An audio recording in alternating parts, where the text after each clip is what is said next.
very much. It's an honor to have a friend of mine because we went through this together and got along very well for my entire period of time.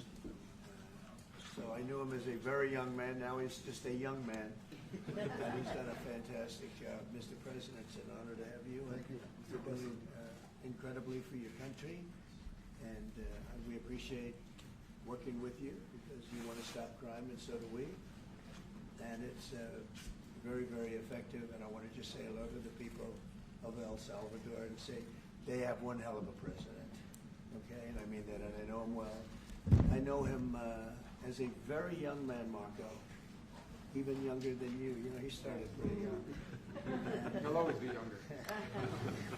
Young at heart. But I want to thank you for the great job you're doing. I appreciate it very much. Thank you. Well, it's an honor to be here in the Oval Office with the President and leader of the free world. We're very happy, and we're very eager to help. We know that you have a crime problem, a terrorism problem that you need help with. And we're a small country, but if we can help, we will do it. And we actually turned the murder capital of the world, that was the journalists call it, right? Murder capital of the world, into the safest country in the Western Hemisphere. And, you know, sometimes they say that we imprisoned thousands. I like to say that we actually liberated millions. So, you know, like, it's very good. Who gave him that line? Do you think I can use that? Yes. And in fact, Mr. President, you have 350 million people to liberate. Yes. But to liberate 350 million people, you have to imprison some. You know, that's the way it works, right? You cannot just, you know, free the criminals and think crime is going to go down magically. You have to imprison them so you can liberate 350 million Americans that are asking for the end of crime and the end of terrorism. And it can be done. I mean, you're doing it already. And I'm sure that people have seen the change in the streets. A long way to go because you're just initiating your second term. But it's clear that, you know, with the numbers at the border, you know, even in Democrat-run cities, they get a help from the work you're doing. So I'm really happy to be here, honored, and eager to help. Well, we had a terrible thing happen. We had an administration that allowed people to come in freely into our country from not only South America, but from all over the world, many from the Congo in Africa, Asia, all over the world, Europe, rough parts of Europe. And they came from prisons, and they came from mental institutions, and they came from gangs, and the gangs of Venezuela and other places. And hundreds of thousands and even millions of them came. 21 million people altogether, but many of the people that came, just a tremendous percentage of them were criminals, in some cases violent criminals. We had 11,088 known murderers. Half of them murdered more than one person. This was allowed by a man who, what he did to our country is just unbelievable. So we're straightening it out. We're getting him out. But what they did and what that party did to our country, open borders, anybody could come in. As soon as I heard that, I said, every prison's going to be emptied out into our country. That's what happened. And we're straightening it out. And we just had numbers. We had the highest recruiting numbers in the history of our country going into police departments. And a year ago, we had the lowest numbers. You couldn't hire a biggest change. Yeah. Nobody's From ever the seen lowest to the highest. And the military now, Marines, the Army, Air Force, Coast Guard, every slot is, I mean, we have the best numbers we've ever had. We call it recruitment numbers. And we've never had anything like it. We had records on at every single level. But very important, the policemen. The policemen are joining forces now that we're having a hard time with policemen because we weren't protecting our police. Yeah. And we cherish our police. The police are great, and the firemen and everybody else. But we have the highest numbers that we've ever had, the most enthusiasm. Great enthusiasm. And on trade and other things, we're doing great. We're taking in billions and billions of dollars. We made, 2 weeks ago, I gave them a little bit of a pause because, you know, you have to show a little flexibility. But we go back to what we have to do. The markets have been very strong once they got used to it, but we were losing $2 billion a day. There's no company big like this, but this is the biggest deal ever made. Now we're making $3 billion a day. We're a great country, but we had stupid people running this country, and I can say it. But what they've done to us at the border should never and can never be forgotten. It's a sin, what they did, and you are helping us out, and we appreciate it. Actually, what you're doing with the border is remarkable. It has dropped, what, 95%? It's incredible. As of this morning, 99%, 99.1% to be exact. Why are those numbers not in the media? Well, they get out with the fake news, you know, like CNN over here doesn't want to put them out because they don't like putting out good numbers. They only like putting out because I think they hate our country, actually. Yeah, but it's a shame. You're right. Isn't that a great question? Why doesn't the media? Why don't they put out numbers? Yeah, 99%. I mean, it's crazy, right? We're doing it's great. A crazy turnaround. Christy, could you maybe say a couple of words about the border? How we're doing? You know, it's just been absolutely phenomenal what a great leader can do. Clear direction. Our laws matter. We should only have people in our country that love us, and the Border Patrol and our ICE officers and law enforcement officers have done fantastic work. So we're proud of them. Now we just need to get the criminals and murderers and rapists and dangerous gang members and terrorist organizations out of our country. So, Mr. President Bukele, we thank you very much for your partnership. It has been wonderful for us to be able to have somewhere to send the worst of the worst and someone to partner with. And we'd like to continue that partnership because it's been a powerful message of consequences. Mr. President, you wanted people to know that there was consequences if you break our laws and harm our people and endanger families. And this is a clear consequence for the worst of the worst that we have somewhere to put them. Thank you very much. Yeah, we even had this gang member from Venezuela, one of the ones you sent, and we interviewed him just to get some information, etc. from them. And he said, "Oh, well, I got arrested 6 times, but they released me the 6 times, so I should be released again." And then we said, "Well, what's the last thing you do?" And he said, "Well, I shot a cop in the leg, but I didn't kill him. I just shot him in the leg." And we're like, this guy was arrested 6 times here in the United States, 6 times. He was released 6 times, and in the he was released 5 times, and the last time he was sent to El Salvador, right? So he's not getting released. But the last time he shot a cop, actually, and he shot him in the leg.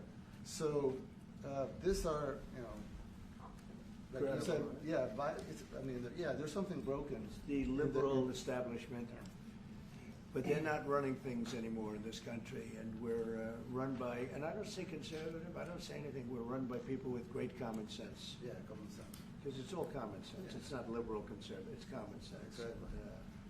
And, do you allow men to play in women's sports? Do you allow men to box your women and box? Because I know you have a lot of boxing. That's violence. That's abuse of a violence woman. against women. It's abuse of a woman. Totally.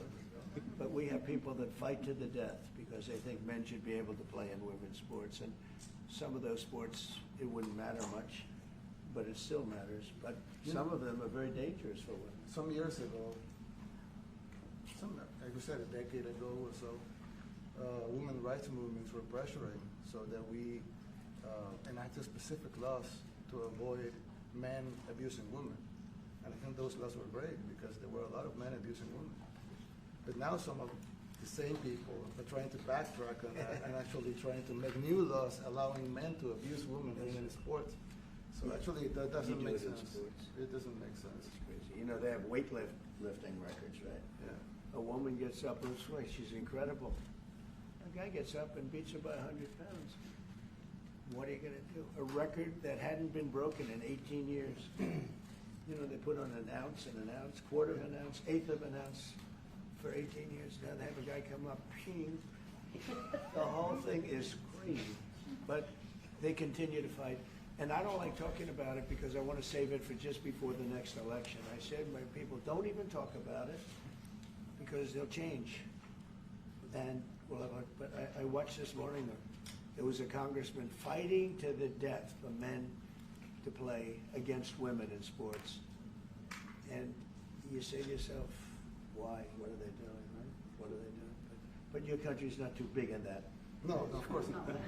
We're big in protecting women. Good. Yeah. That's right. It's a very important form of protection, yeah. And as you can see, most of my cabinet are women, so. That's impressive. Yeah, yeah. That's why you're And running. they're not DEI hires or anything. They They're can just be great at what they do, right?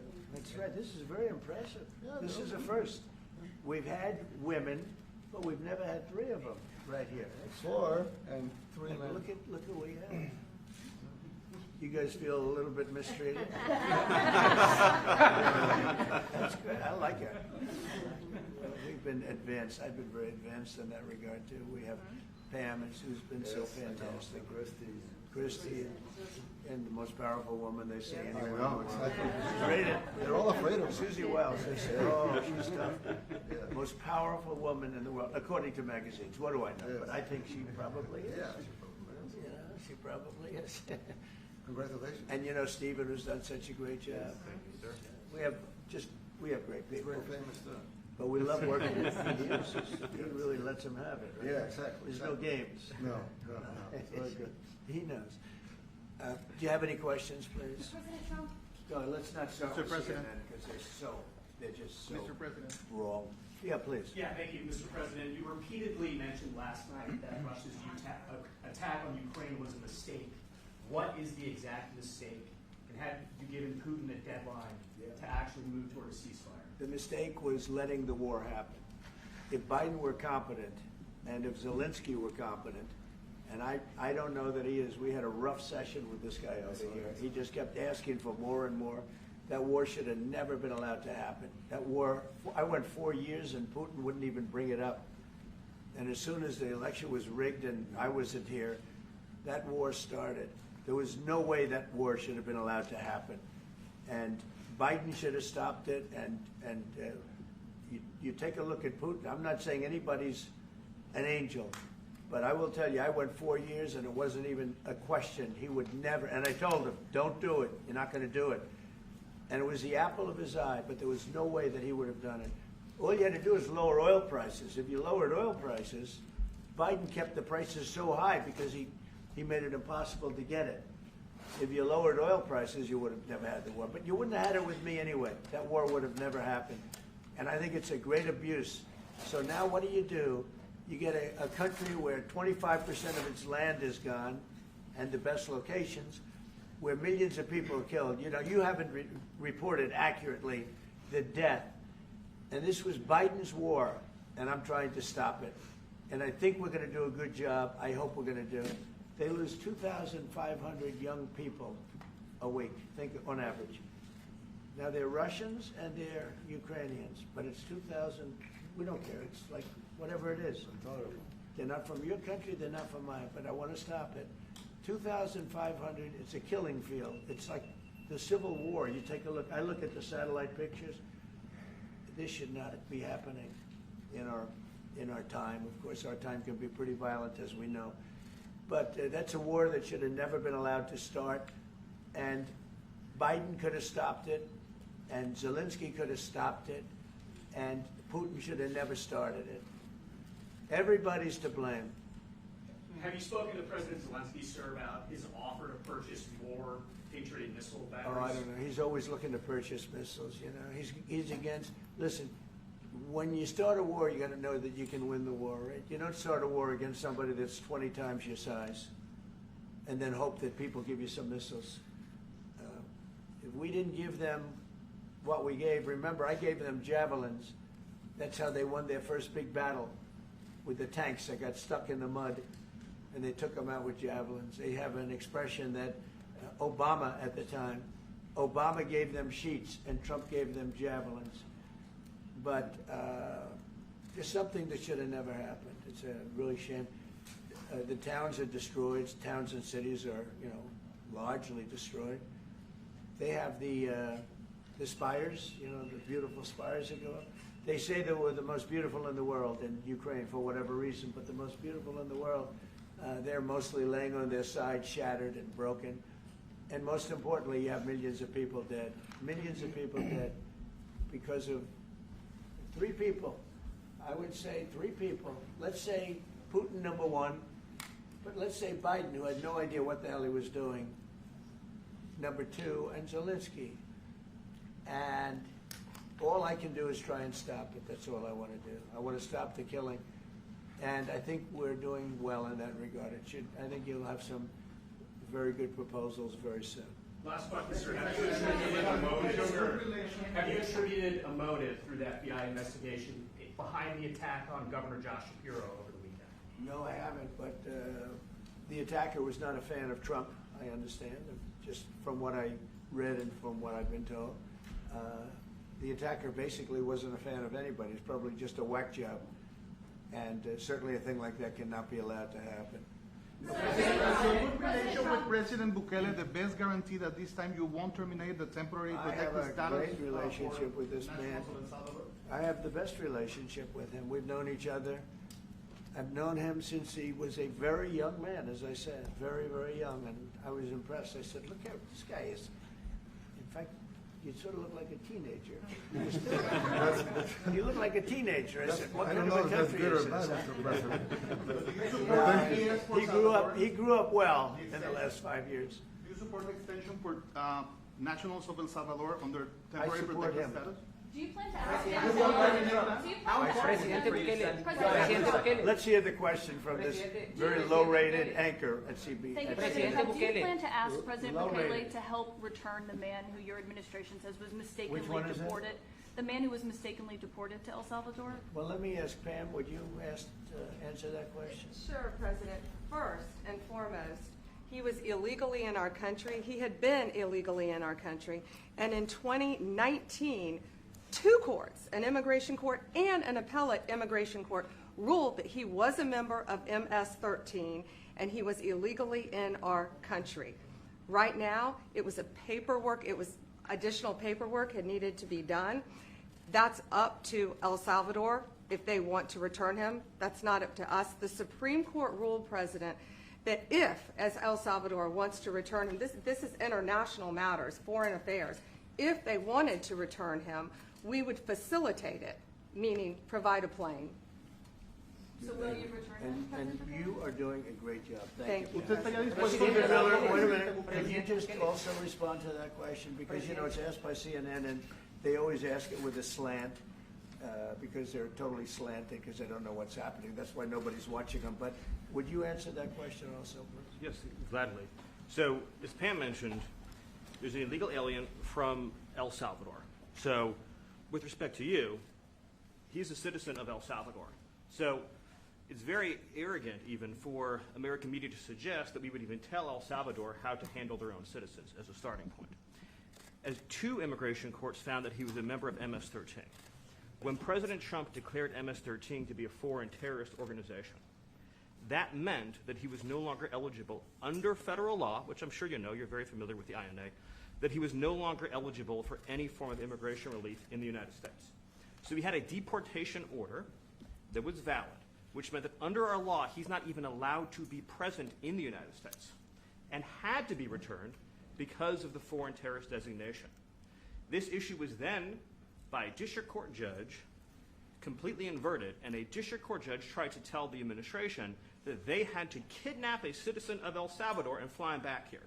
That issue was raised to the Supreme Court, and the Supreme Court said the district court order was unlawful, and its main components were reversed 9-0 unanimously, stating clearly that neither Secretary of State nor the President could be compelled by anybody to forcibly retrieve a citizen of El Salvador from El Salvador, who again is a member of MS-13, which, as I'm sure you understand, rapes little girls, murders women, murders children, is engaged in the most barbaric activities in the world, and I can promise you, if he was your neighbor, you would move right away. So you don't plan But to the ask for Supreme anything Court is to get asking him back? to And that- what was the ruling Facilitate in the Supreme Court, Steve? Was it 9-0? Yes, it was a 9-0 In our favor? in our favor against the district court ruling, saying that no district court has the power to compel the foreign policy function of the United States. As Pam said, the ruling solely stated that if this individual, at El Salvador's sole discretion, was sent back to our country, that we could deport him a second time. Well, No version of this legally ends up with him ever living here because he is a citizen of El Salvador. That is the president of El Salvador. Your questions about it, per the court, can only be directed to him. I asked ¿Usted lo President liberaría, Bukele, Presidente what is Bukele? can President Bukele weigh in on this? Do you plan to return him? Well, I'm suppose you're not suggesting that I smuggle a terrorist into the United States, right? I asked ¿Usted lo President liberaría, Bukele, Presidente what is Bukele? can President Bukele weigh in on this? Do you plan to return him? Well, I'm suppose you're not suggesting that I smuggle a terrorist into the United States, right? It's I mean, always how can I smuggle? How can I return him to the United States? Like I smuggle him into the United States, or what do I do? Of course, I'm not going to do it. It's like, the question is preposterous. How can I smuggle a terrorist into the United States? I don't have the power to return him to the United States. But you can release him inside El Salvador. Yeah, but I'm not releasing. I mean, we're not very fond of releasing terrorists into our country. I mean, we just turned the murder capital of the world into the safest country of the Western Hemisphere, and you want us to go back into releasing criminals so we can go back to being the murder capital of the world? No, that's not going to happen. Well, they'd love to have a criminal, released into our I mean, there's a fascination. They would love it. Yeah. They're sick. These are sick people. Marco, do you have something to say about Yeah, I mean, Stephen outlined it. I don't understand what the confusion is. This individual is a citizen of El Salvador. He was illegally in the United States and was returned to his country. That's where you deport people, back to their country of origin, except for Venezuela that wasn't refusing to take people back, or places like that. I can tell you this, Mr. President. No, the foreign policy of the United States is conducted by the President of the United States, not by a court. And no court in the United States has a right to conduct the foreign policy of the United States. It's that simple. End of story. And that's what the Supreme Court held, by the way, to Marco's point. The Supreme Court said exactly what Marco said, that no court has the authority to compel the foreign policy function of the United States. We won a case 9-0, and people like CNN are portraying it as a loss, as usual, because they want foreign terrorists in the country who kidnap women and children. But President Trump, his policy is foreign terrorists that are here illegally get expelled from the country, which, by the way, is a 90-10 issue. Well, Mr. President, you said that if the Supreme Court said someone needed to be returned, that you would abide by that. You said that on Air Force One just a few days ago. And they said that it must be facilitated. Why don't you just say, isn't it wonderful that we're keeping criminals out of our country? Why can't you just say that? Why do you go over and over, and that's why nobody watches you anymore? You have no credibility. Please, go ahead. President Trump, thank you so much. How many illegal criminals are you planning on exporting to El Salvador? And President Bukele, how many are you willing to take from the U.S.? As many as possible. And I just asked the president, it's this massive complex that he built, jail complex. I said, can you build some more of them, please? As many as we can get out of our country that were allowed in here by incompetent Joe Biden through open borders. Open borders. You probably hear open borders and you can't even understand it because nobody can understand it. Nobody smart or with common sense can understand it. So we have millions of people that should not be in this country that are dangerous. Not just people, because we have people, but we have millions of people that are murderers, drug dealers. They've been allowed to come into our country by other countries that were very smart. When they heard that this very low IQ president, and by the way, I took my cognitive exam as part of my physical exam, and I got the highest mark, and one of the doctors said, "Sir, I've never seen anybody get that kind of, that was the highest mark." I hope you're happy with that, although they haven't been bugging me too much to take a cognitive, but I did do my physical and it was released. I hope you're all happy with it. I notice there's no question, so probably you are. But the cognitive, they said to me, "Sir, would you like to take a cognitive test?" I said, "Did Biden take one?" "No." "Did anybody take one?" "No, not too many people took them." I said, what about Obama? Did he take one?" "No, he didn't take one either." I said, "Let me be the only one to take one." But I've actually taken them 3 times already. I like taking them because they're not too tough for me to take. But we had a great physical exam, so I know you're going to ask that. And the doctors who are total professionals, Walter Reed Medical Center, they're great people. And I visited a soldier that was badly wounded, incredible soldier, lost his leg, and spent a lot of time with him. I mean, great with his mother, and it was really a very great thing. They do a phenomenal job. I just want to say, Walter Reed, I was there for, 5-6 hours. You were there with me. But I took a full physical, and it came out perfecto, so that's good. That means you've got me for a little longer. Would the U.S. be willing to pay for those facilities to be opened if new ones were going to be built? I'd do something. We'd help them out, yeah. We help them. They're great facilities, very strong facilities, and They don't play games. I'd like to go a step further. I mean, I said it to Pam, I don't know what the laws are. We always have to obey the laws, but we also have homegrown criminals that push people into subways, that hit elderly ladies on the back of the head with a baseball bat when they're not looking, that are absolute monsters. I'd like to include them in the group of people to get them out of the country, but you'll have to be looking at the laws on that, Steve, okay? How essential is it for you guys to be locking up these prisoners? And do you think more presidents should follow suit like you guys as far as taking a hard stance on crime here in the United States? Well, I do. I think everybody has to. I mean, the president said it better than anybody. He said, you know, you have liberty and you have to have liberty, but to have liberty, not everybody is gonna be good. And you know, some are bad because they're sick. They're mentally deranged, they're bad. Why do you think Then you have to take them, if you're gonna have a country, you're gonna have to take those people out. And we've been doing that. But this was like an unforced error, they would call it, where we had people that may hate our country, or maybe they're just stupid people. I think they're probably stupid people more so. A lot of people said they did it for the vote.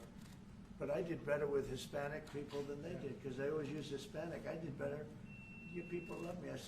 I saw my poll numbers in your country up through the roof, right? 91%. Some people think they do it for the vote. But they don't have to do it for the vote. They cheat, you know, they're professional cheaters. That's about the only thing they do well. So we just have had a great relationship, and it's become bigger because of a strange thing that happened. You know, I came back. We had no war in Ukraine. We had no war we had no October 7th Middle East problem. We had nothing. We had no inflation. We didn't have the Afghanistan most embarrassing moment in the history of our country. The Afghanistan not withdrawing, because I would have been out. You know, I had it all set to bring people out with dignity and pride. That was the worst, most embarrassing moment in the history of our country, Afghanistan. We didn't have any of that. You wouldn't have had the war with Russia, Ukraine. You wouldn't have had the Middle East problem because Iran was broke. They had no money because we had secondary sanctions on and lots of other sanctions. And now every single thing, got a problem with Iran, but I'll solve that problem. That's almost an easy one. We got to solve a war that should have never started, Ukraine and Russia, and we'll get that solved. And we have to solve problems, and we already solved inflation. You know, if you look at the numbers are incredible, actually. Stock market's up, and we're not letting other countries take advantage of this country like they have for the last 40 years. So thank you very much. You have a question, please? Yes, Mr. President, thank you so much. You scored another major investment win this morning when NVIDIA pledged to build its AI supercomputer, the first time ever, right here in the United States. Thank you. That's a question I like. That's true. What is your reaction to this announcement, sir, and how will this positively benefit Americans across the entire country? Well, it's one of the biggest announcements you'll ever hear, because NVIDIA, as you know, controls that almost the entire sector, which is one of the most important sectors in the world, between chips and semiconductors and everything else. And they're the biggest. And the other biggest we already have coming in is spending $300 billion, as you know. They announced 2 weeks ago. But NVIDIA is so highly respected. And this was an announcement that a lot of people, I knew it was going to happen, but not to the extent that it happened. It's big. And the reason they did it is because of the election on November 5th and because of a thing called tariffs, as I say, the most beautiful word in the dictionary. After love, God, relationship.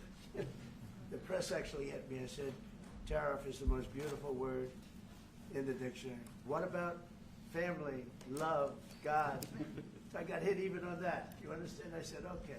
So now I say it's my 5th most favorite word, because they get you on anything. But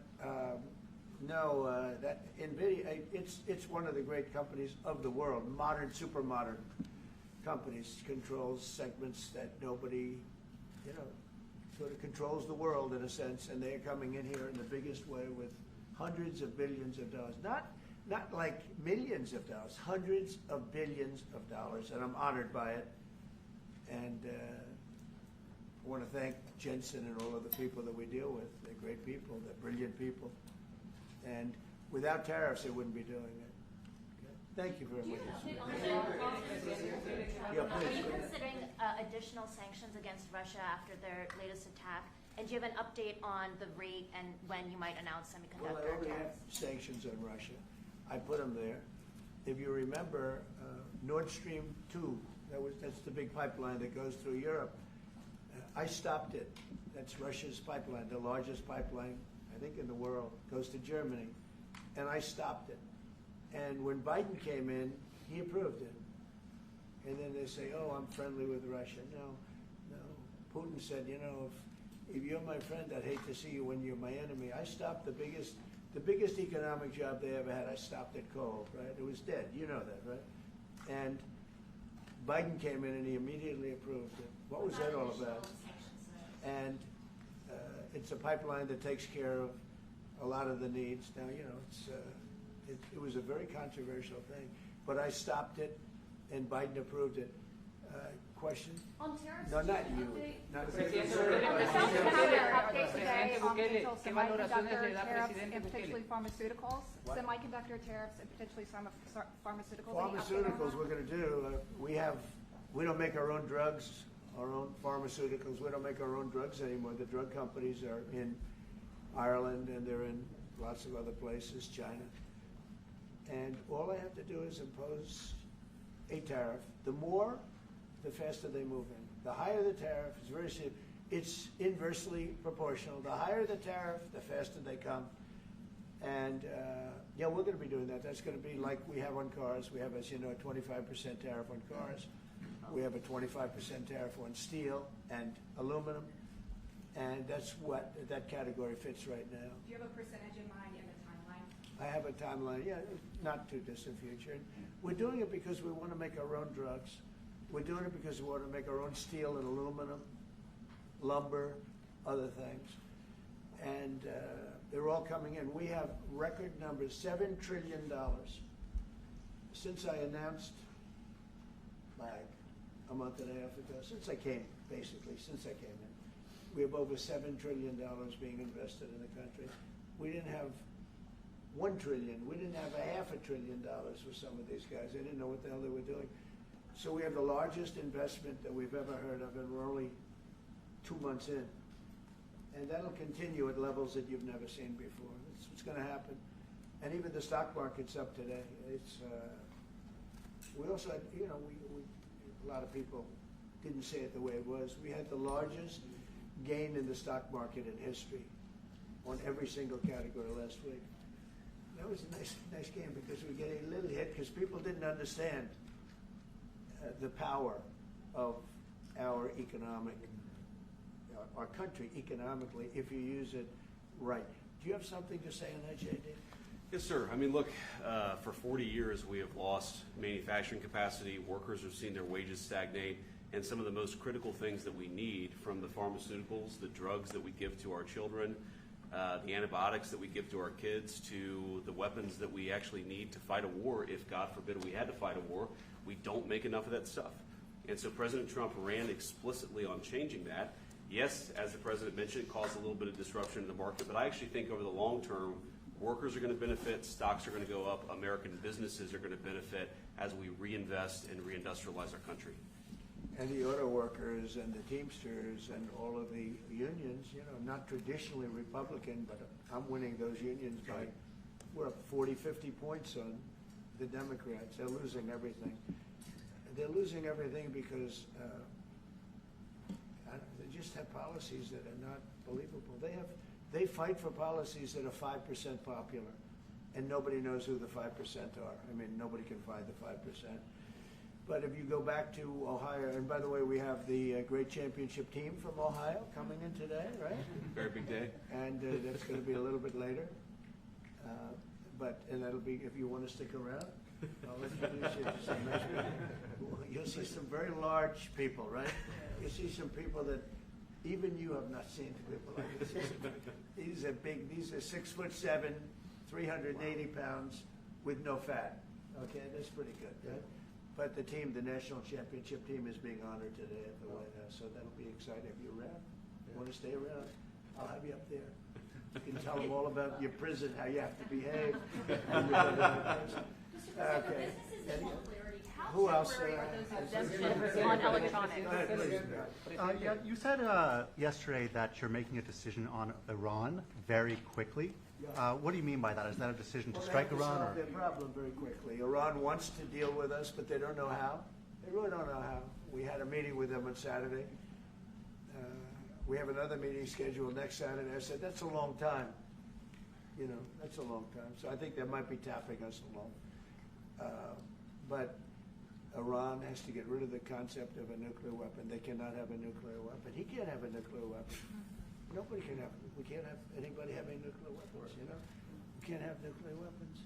And I think they're tapping us along because we're so used to dealing with stupid people in this country. And I had Iran perfect. You had no attacks. You would have never had October 7th in Israel, the attack by Hamas, because Iran was broke. They were stone cold broke when I was president. And I don't want to do it. I want them to be a rich, great nation.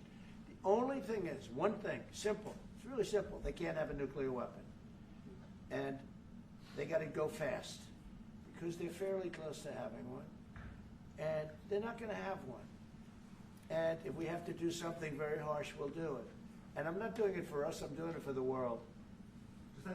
And these are radicalized people, and they cannot have a nuclear weapon. Does that include a potential strike on Iranian nuclear facilities? Of course it does. And just a follow-up question, a clarification. You mentioned that you're open to deporting individuals that aren't foreign aliens but are criminals to El Salvador. Does that include potentially U.S. citizens, fully naturalized American? If they're criminals and if they hit people with baseball bats over their head that happen to be 90 years old, and if they rape 87-year-old women in Coney Island, Brooklyn, yeah, that includes them. What do you think? There's a special category of person? They're as bad as anybody that comes in. We have bad ones too, and I'm all for it because we can do things with the president for less money and have great security. And we have a huge prison population. We have a huge number of prisons, and then we have the private prisons, and some are operated well, I guess, and some aren't. But he does a great job with that. We have others that we're negotiating with too.